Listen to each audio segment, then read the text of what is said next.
Vamos lá para a palavra, então. Tudo começa no capítulo 2 de Esther. Nós vamos falar aqui de estratégia.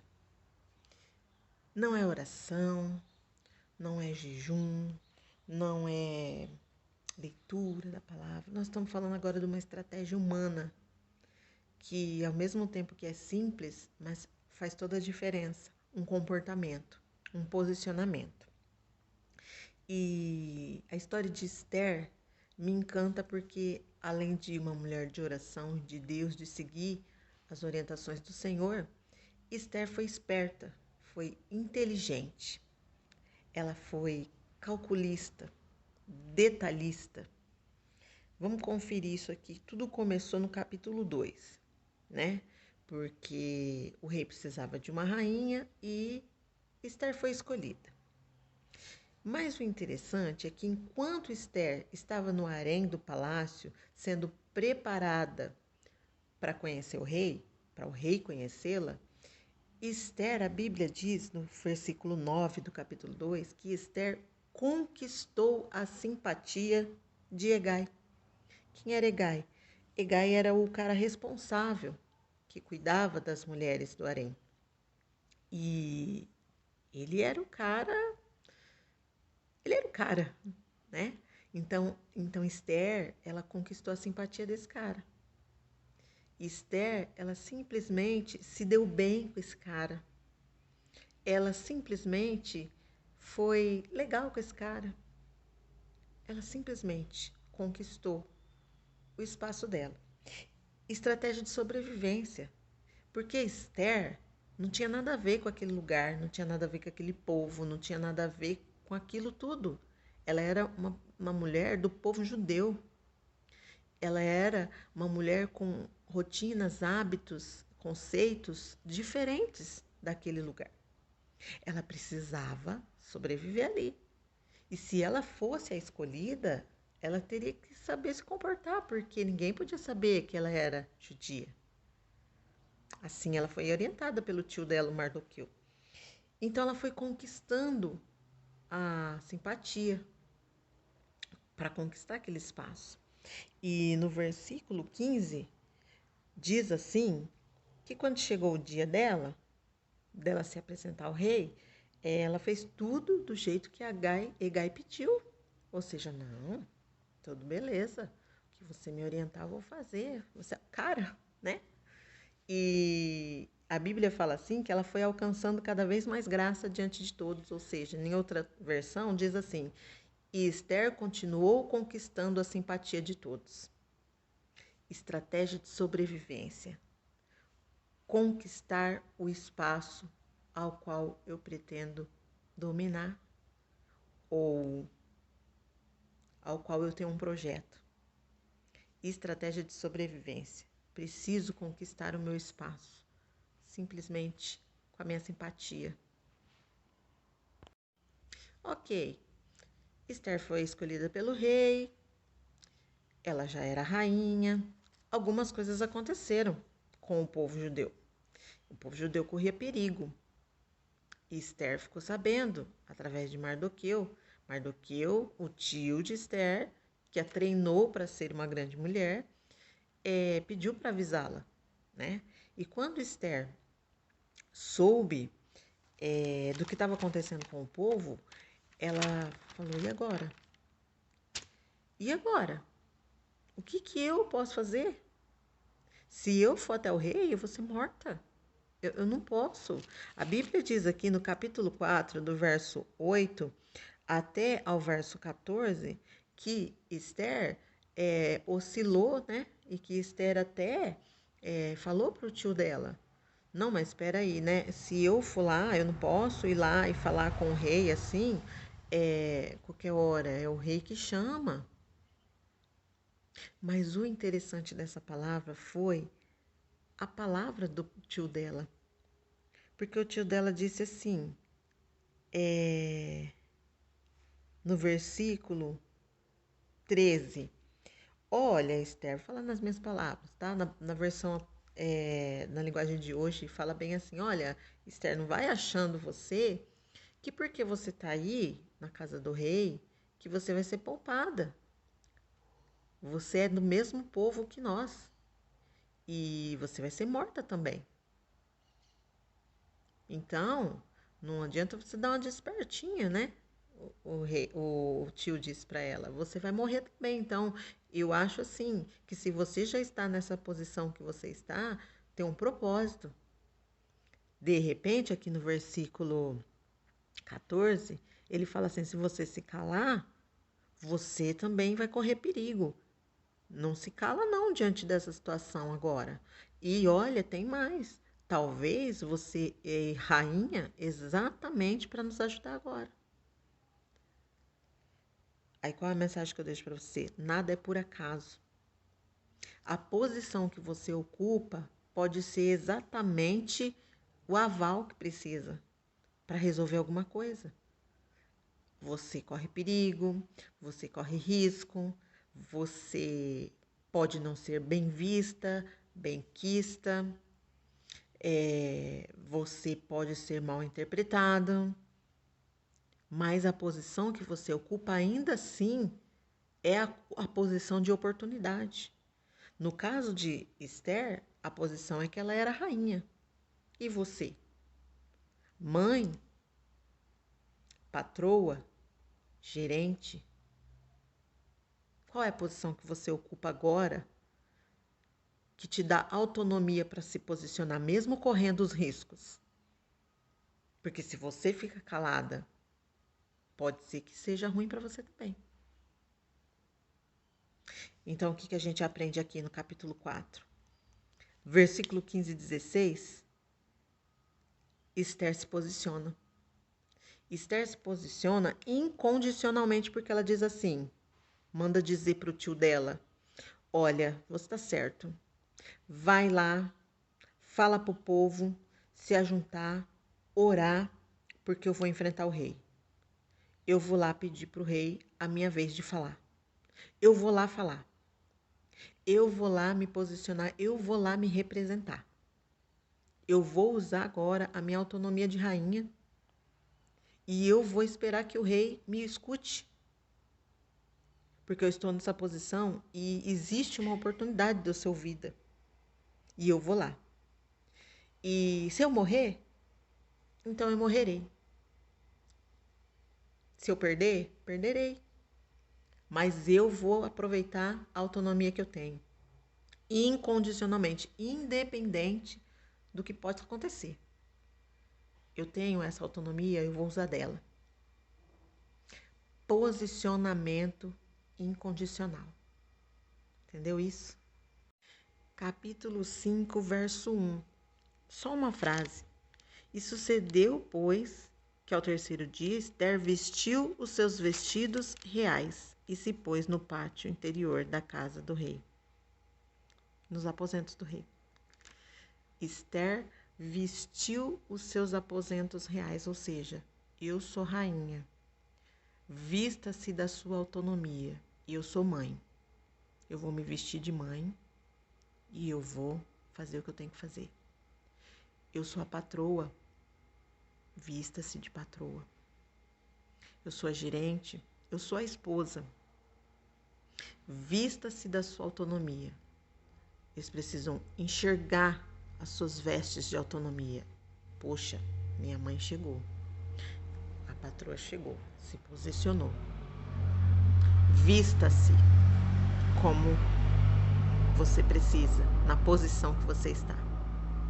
Vista-se da sua autonomia. Não perca essa posição.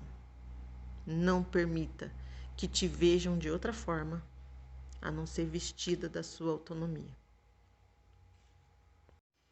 E aí, ela vai. Mas o interessante é o seguinte, no capítulo 5 e verso 8, ela diz para o rei assim, olha rei, porque o rei pergunta, o que você quer? Posso te dar até a metade do reino? E ela diz, não, rei, eu queria convidar para um banquete. Aí ela faz o convite. Só que o interessante é que ela não diz o que ela quer. Porque, na verdade, ela quer o quê? Ela quer que o rei faça alguma coisa para poupar o povo da morte. Porque um dia Um cara muito invejoso que trabalhava para o rei queria acabar com os judeus, porque os judeus não se prostravam a ele. Então, a rainha não estava conformada com aquilo, Mardoqueu não estava, o povo judeu ia morrer. Então, o que, que a rainha queria? O que Esther queria? Ela queria o livramento do povo, ela queria que o rei fizesse um decreto, se manifestasse em defesa do povo. Esse era o pedido dela. Mas o interessante é que quando ela teve essa oportunidade, ela foi ouvida pelo rei, o rei aceitou, estendeu o cetro para ela e aceitou ouvir o que ela tinha para dizer, ela não disse. Mas que loucura, como assim? Por que ela não disse? Por que ela não aproveitou aquela oportunidade, já foi, já falou tudo que ela tinha para falar? Porque às vezes, eu até anotei aqui, ó. Às vezes é preciso ganhar tempo e se preparar para uma nova oportunidade. Ganhar tempo. É estratégia, isso é inteligência. Não tem nada a ver com fé. É parar, é pensar, é raciocinar. Peraí, será que eu vou pôr tudo a perder agora? Será que eu preciso falar exatamente agora tudo? Será que eu preciso? Será que não é um desespero? Eu pegar e falar tudo? Pera, não, deixa eu pensar. Só que enquanto eu penso, o tempo está passando. Então eu preciso ganhar tempo. Às vezes é preciso ganhar tempo, se posicionar, se preparar com palavras, com argumentos, com recursos, com tudo que você possa, qualquer coisa que possa ser a seu favor para a próxima oportunidade. É preciso.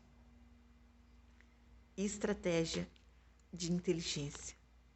Às vezes é preciso ganhar tempo, só para você se preparar para uma outra oportunidade que você vai ter. Pois é, por fim, no capítulo 7,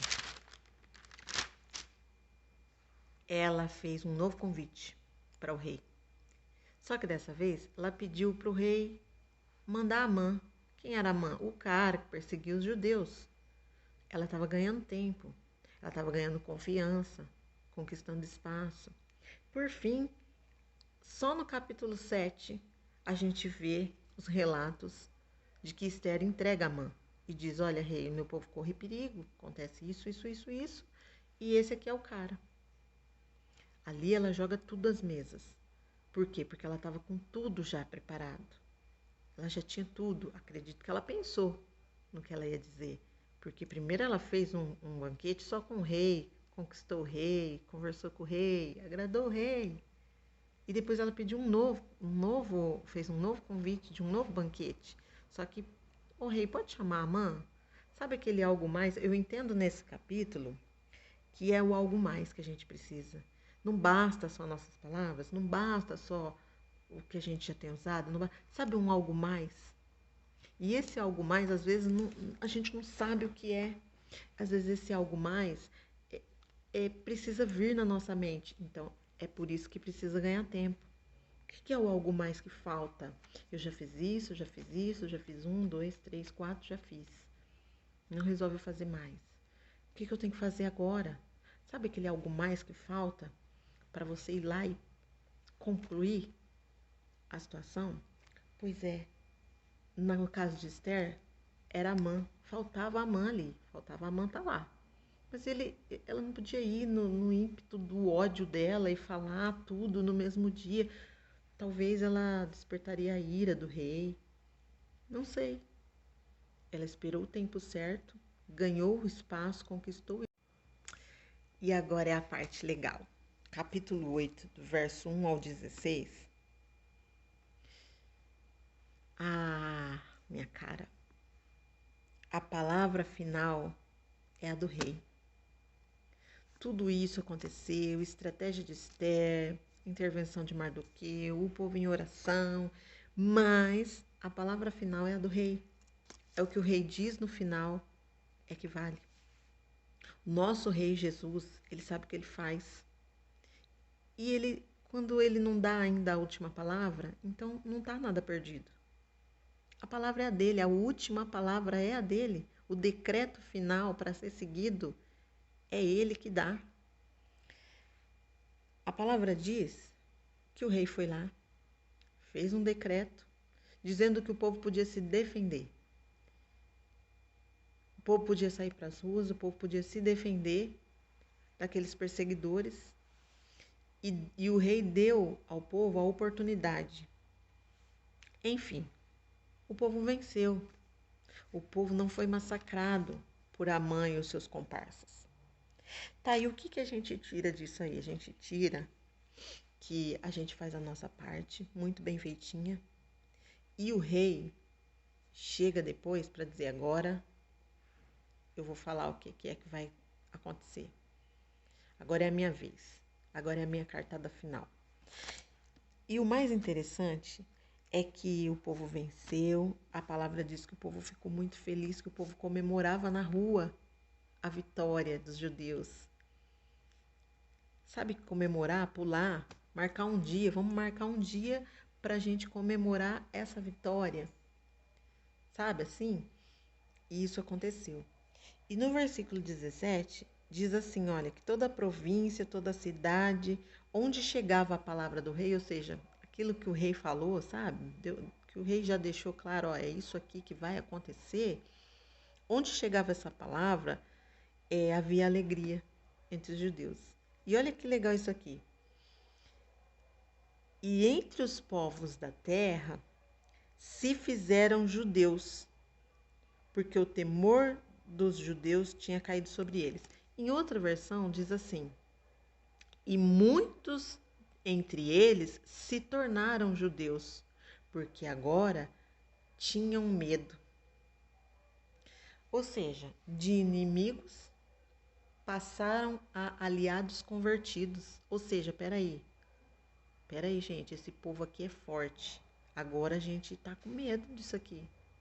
É melhor, muito melhor, a gente ser amigo deles e crente como eles do que ficar contra eles. Pega essa palavra. A última palavra é do rei. E o rei, quando ele manda falar, todo mundo treme. E até aquele que estava contra você, que era inimigo, que você queria distância, que estava tentando destruir você e sua família, vão se aliar a você, porque vão falar: não, compensa muito mais ser crente. Compensa muito mais estar com ela, porque o povo está ganhando. Compensa muito mais ficar do lado dela. Aliados convertidos é o que você vai ter. Nessa batalha, no final dessa batalha, eles vão se achegar até você e vão dizer: compensa ficar do seu lado. A gente está com você e a gente quer ser crente junto com você, porque é a melhor escolha. Toma essa palavra. Deus te abençoe.